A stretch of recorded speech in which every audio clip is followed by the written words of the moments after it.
Salam, mən bugün sizə Dole Varaskayanın oxumaq öyrətəcəm. Mən elə bilmirəm, baxacağım, boyum altı qabım, mən 5-li oxuyuram. Altı oxumalıyım, amma birlikə gəlmiş.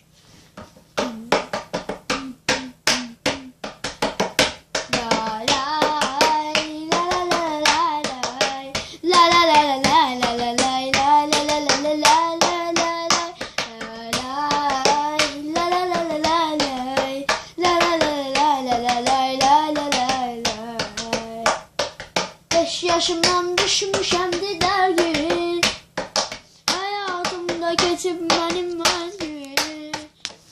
Uzanmışam soyuq yerdə əzgin, ayanacam belədir acı taleyim. Uzanmışam soyuq yerdə əzgin, ayanacam bax belədir acı taleyim.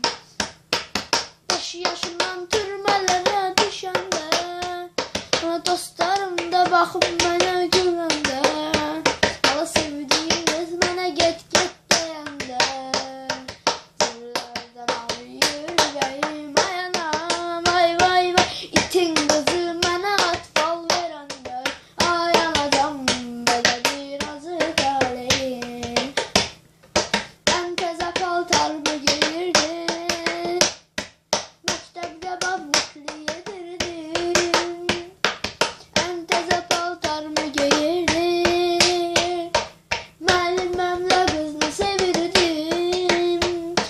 Tənəffüsdə tutdu məni, istəyir bilirsən, özüm əlimə heyran olmuşam. Vay vay vay, tənəffüsdə tutdu məni, dedim hala aylanmışam, özüm əlimə heyran olmuşam.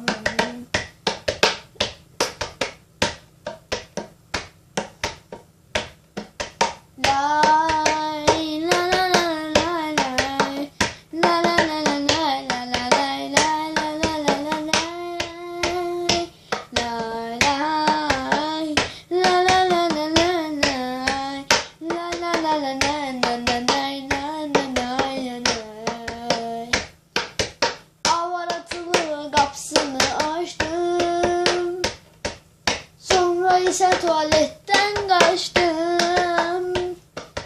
Avaratılı qapısını açdım, sonra isə məktəbdən qaçdım. Nənəm dedi atma ginəm, babam dedi qaçma ginəm, özüm əlimə heyran olmuşam. Vay vay vay, nənəm dedi atma ginəm, babam dedi qaçma ginəm, özüm əlimə heyran olmuşam. Mən Bakılıyam, siz mənə əl vurmayın, alan əyəcəliyəm, qayğımı sındırmayın. Çəkmirəm sigaret həm də ki, mən çəkirəm toy təbəki.